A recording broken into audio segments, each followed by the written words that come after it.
pattern from Echoes of Heather and Stone. Our pattern from Amanda Schwabe has actually been released today. Really excited about this one. It's called Talamud, and it is just an absolutely fascinating, a fascinating sweater. And we've got a special treat today as well, because Amanda is going to do, I think it's her first Facebook Live, and she's going to join me in this. So we'll go to a split screen where I'll be on one half and Amanda will be on the other. I am just going to go ahead and get her in here and go live with Amanda. Just waiting for her to join in. Waiting. And this way I get to do a live interview with Amanda and put her under pressure. So sorry about that, Amanda. Hopefully it'll be a pleasant experience for you. Hi, nice to meet you. Hi, how are you? Good. Don't you love the fact that our first virtual meeting is going to be live rather than actually get to chat in person? Yes, in front of everybody. Yeah, we'll just take Go the ahead. fact that there's other people, out there listening as well, and have fun. And thank you. Well, before we start, I want to thank you so much for being part of this project. I really very much appreciate the work you put into this cardigan, because it's just a stunning piece of knitting. Thank you. I hope did you enjoy working on the project? I loved it. The yarn was gorgeous. It was such an interesting project to work on. It was challenging, but it was really, really fun. Yeah. Good. Yeah. And it was, this one, I suppose I might step back for a minute and actually give a brief overview of the actual cardigan, first of all, and then I'll pull you in and I might actually get you to perhaps kind of give a little bit of your own history so I can introduce you to people and things. I have a tendency of kind of jumping in the wrong end of stuff, so I'll go back and I'll give the introduction. So this is Talamud, and I have to apologize about the name because I renamed it, I'm afraid. As it was originally called Connected Cardigan by Amanda, which you can probably see why, courtesy of all of these beautiful intertwining slip stitch cables. So the actual cardigan, it's a top-down cardigan with raglan shoulder shaping. The main body of the cardigan is done in striped garter stitch, which you can probably see here. Primarily it's Angry Monkey, which is the red color, and the second one here is August Storms, which is kind of a dark gray color. And then over the entire back of the cardigan, let me pull up the bottom so you can see that further down here, you've got this slip stitch cables. And so I hadn't actually seen this way of doing it before. What Amanda does is it's a double wrap around every time you work it, so there's enough yarn so that you don't end up getting a gathered effect, which would happen if you didn't do that. So you have this beautiful effect down the back, and then we come to the side here, and there's a little bitty cable running down the sleeve here in the center. And finally, and this is the big dramatic part, is on the front cable. You've got, it's picked up around here, and you have got this cable worked all the way across. And what's extra special is when you flip it around, so as with the shawl collar, when you're wearing it folded back like this, you've got the other side showing through. So on this side, you have got the lighter kitten fluff color, and on the other side here, it's Hatter's Teal Party, is what the slip stitch cables are. So you're doing the cables on both sides, but Amanda assures you that by the time you reach that point, you're a pro, so you'll have no bother with it. Now, I'm going to go ahead and actually ask some of the questions I told Amanda I would ask her, and let her tell us a little bit about how you got into designing and what you enjoy about designing, and just your backstory. Okay. Sounds good. Oh, so you want me to... Yeah, All right. I'll get the hang of it eventually. I'm one of those awfully annoying people who, when I learned to knit, I didn't want to just knit plain. I wanted to learn the stitch patterns. So I guess I've been designing ever since I started knitting, because I had a stitch dictionary and I started making scarves with lace patterns in them right from the start, which was really perplexing for my mother. So, and then I started, and like 10 years ago, it was harder to find good patterns, or at least patterns that were exactly suited to my taste that I could find easily in my local yarn shop. So I found I was just often making things up to get exactly what I wanted. And then one of my good friends, Annie, encouraged me when Ravelry started to be a thing, to start publishing there. because she saw the little baby hats I was making at the time. So I started with baby hats, and then it kind of grew from there. Yeah. And out of curiosity, when you started designing, what kind of level of complexity did you start with, or did you start with as you grew? Did the level of complexity of your patterns grow with it, do you think, or is it whatever you felt like knitting? No, yeah, no, it was definitely. I mean, you can see an incremental increase in skills every time I learned something new. I would think, oh, how could I apply that in my own project? So I took classes, and I started simple with scarves and then moved on to shaping with mittens and hats. And, it kind of grew over the years. I had some really unsuccessful sweaters that I made at first. And then, so I set those aside for a while. Yeah, sweaters are hard the first time. I tell all my students, if it's your first sweater, you might not end up wearing it at the end, but at least you'll learn lots of things. So it's like that for me too. Yeah. No, I've got a few ones. They make very good stories for classes because you get to say, well, don't do what I did and do this instead. Exactly. That's like mine. Yeah. Precisely. And with this type of cable, the slip stitch cables, when did you start working with that, first of all? Because I know you have several shawl patterns in particular that use this particular technique. Yeah. And the shawl patterns were the first ones. So that was a year or two ago, 2 years ago. It must be 2 years ago. I'd been noticing these beautiful patterns coming out that were starting to have slip stitch. Like there was a sock on the cover of one of the knitting magazines, and I loved them, and I love making shawls, but I hate having a shawl that doesn't look right from both sides. Because when you wrap it around, you always wish that there wasn't a wrong side. And I thought, well, surely it must be possible, especially if you're just doing like a simple column of slip stitches, to put it on the other side as well. So, and I had taken some classes, so I had learned about traveling stitches, just the little two-stitch cables that travel across the fabric. And I had taken double knitting classes, and combining kind of the idea of double knitting with the slip stitches and the traveling stitches, it just seemed to make sense to me. The challenge came in actually writing it down for other people to then knit the same thing. Yeah. I had to make new. I should probably tell people that a lot of the stitches and the stitch dictionary that was used in the book was created by Amanda as well. They're ones that she had custom made herself in order to be able to annotate what we were doing in the book, that was great fun.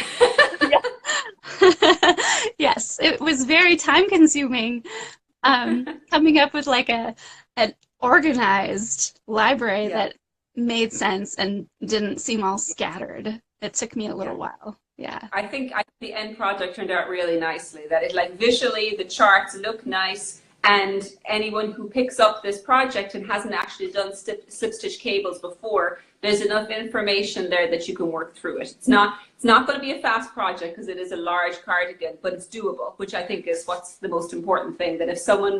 My big thing is always, if someone has enough patience and is willing to make mistakes, then you can do anything with knitting. Yes, I agree.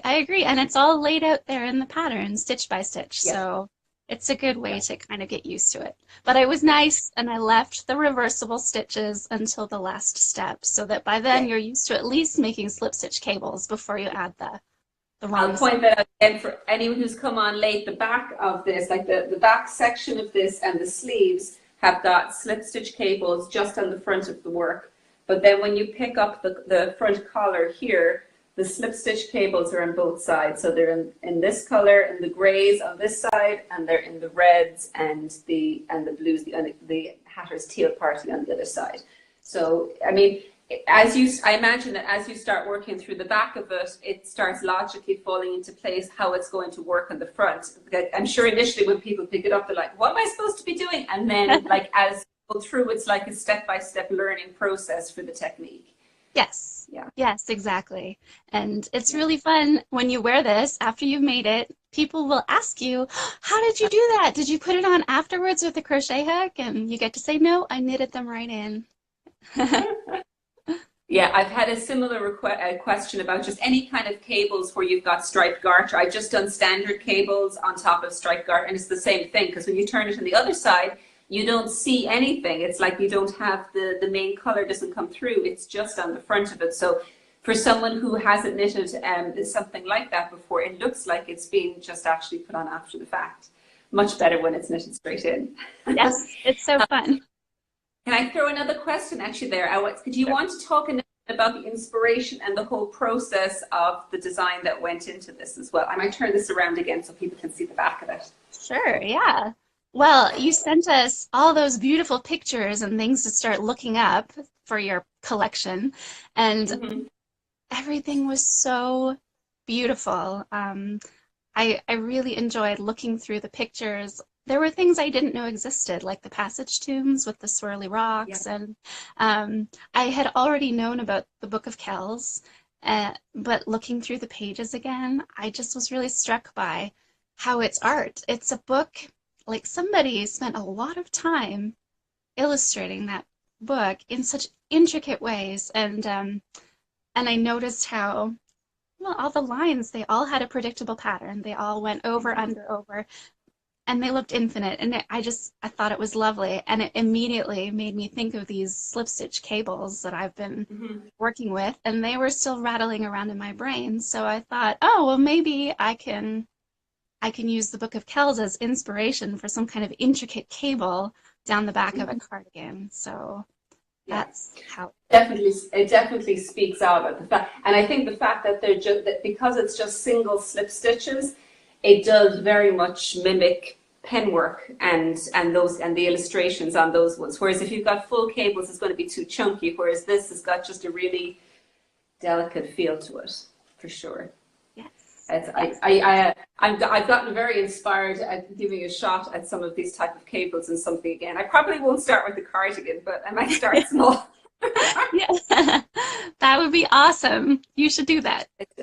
It's just, yeah, because it really is a fascinating technique, but I can totally get that writing it down is a very challenging part of it.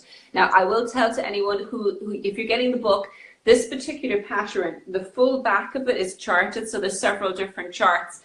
Because it's a more complex pattern, we actually it's one in the book we opted to just have charts only, because I suspect that the actual written direction is just people will get too bogged down in. So this one is chart only. So if you're chart folk, I apologize. I know there were a few out there, but I suspect anyone working on a cardigan with this much cable work is probably likely to be happy enough with charts. Can I also, do you want to talk a little bit about, like, is the connected name, because originally the name of this cardigan is Ptolemyd in the book, which came from, for me, it was, the original name was Connected Cardigan. And Ptolemyd is a variation on the Irish word tolav, which is soil or earth. And so I just kept thinking of roots and connected to the soil. And so Ptolemyd is then just kind of a variation on that. So we were trying to take the general idea of what you meant with connected cardigan and just translating it into something that was on the Irish theme for the book. I love it. I apologize. Oh no, don't apologize. I love it. I think the name you chose is perfect, because what really struck me reading all this history was how everything seemed to be influenced a little by the previous generations. You know, like when a new school came through, they didn't just ignore everything that had come before. There were layers, and you could see the changes of style and design over the years, and you know, like a thread that runs through all the generations. And I think that's one thing that most of us knitters get really, really inspiring. And because the cables were all connected to each other in this intricate way, and I was doing this ancient craft, and I have ancestors that came from Scotland and England and all over Europe, really. I'm typical Canadian in that way.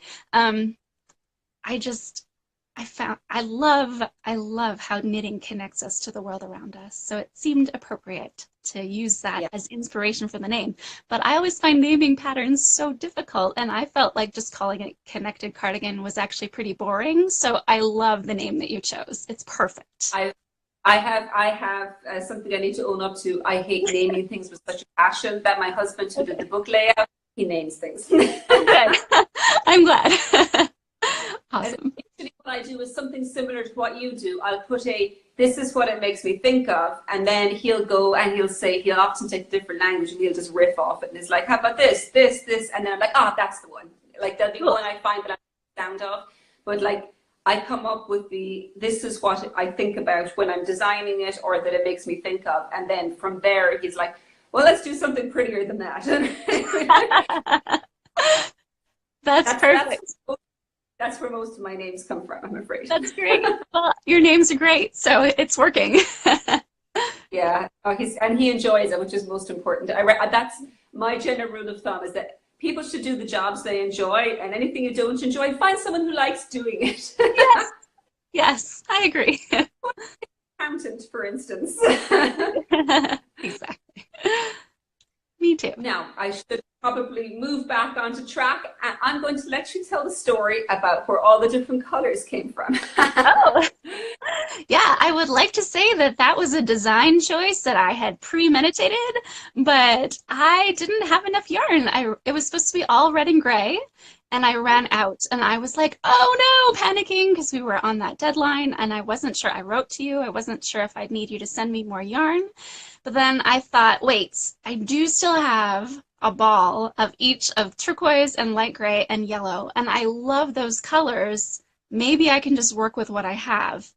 And that's what happened. And I feel like that was the happiest accident. Like I love how putting those pops of colors at the cuffs and along the collar, that's maybe one of my favorite parts of the cardigan, and it was an accident. And I actually knowing where it comes from is really helpful for knitters as well, because it means that it kind of frees them up in terms of color choice.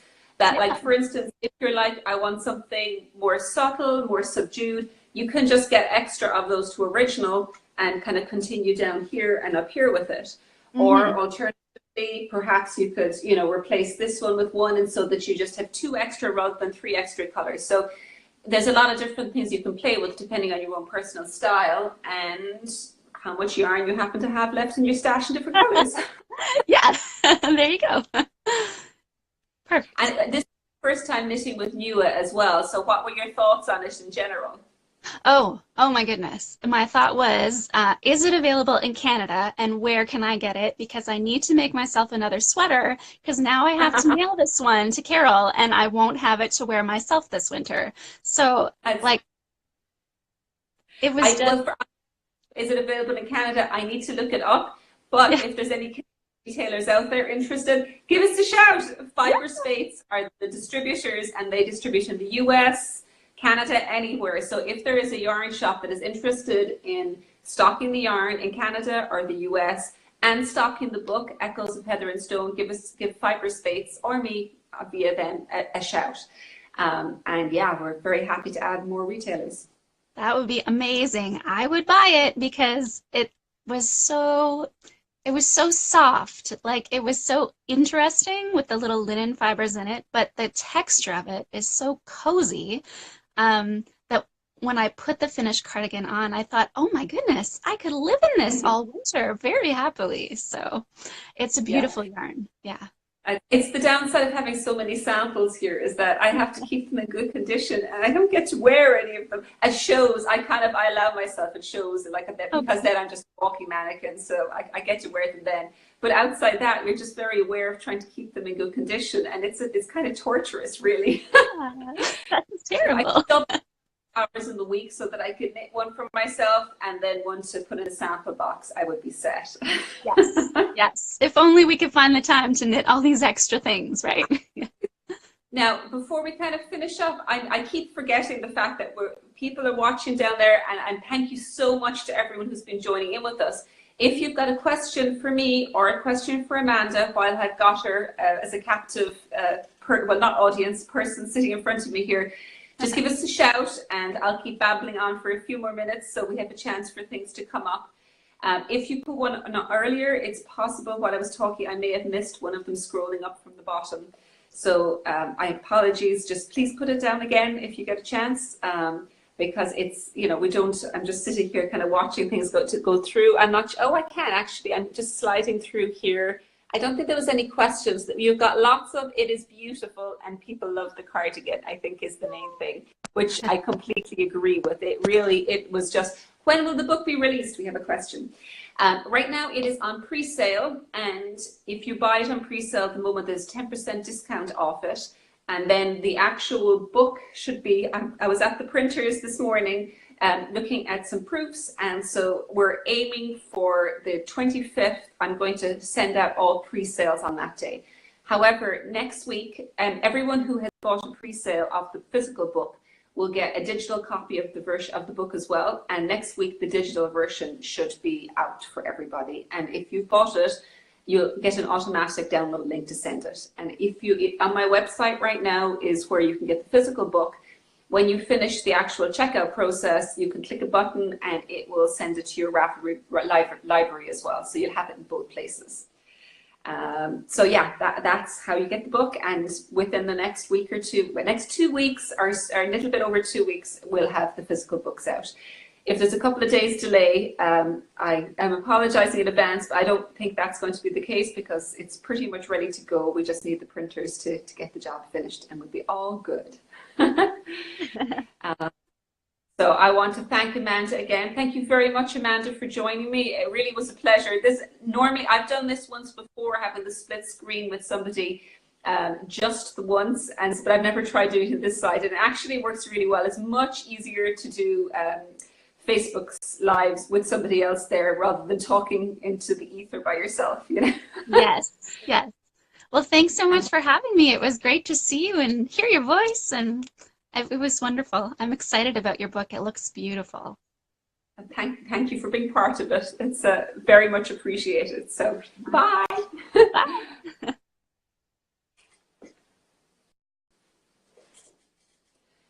So now that we've actually had an introduction by Amanda to the Talamud cardigan, I'm going to say that that's all of the details and the yarn and the different yarns used are all up now on Ravelry, so you're able to go view that.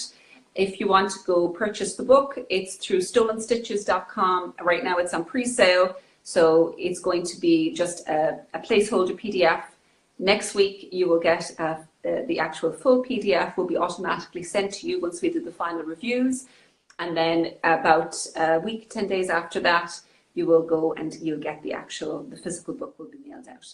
If there's any delays, I'll make sure to let you all know. But it's really exciting to be able to share all of these projects that have been coming over the last year to me, and to be able to share, you know, just the wonderful work that these designers have done and get to chat with them. So you can hear their stories and you get to hear how the whole, you know, the different designs came into being. Thank you.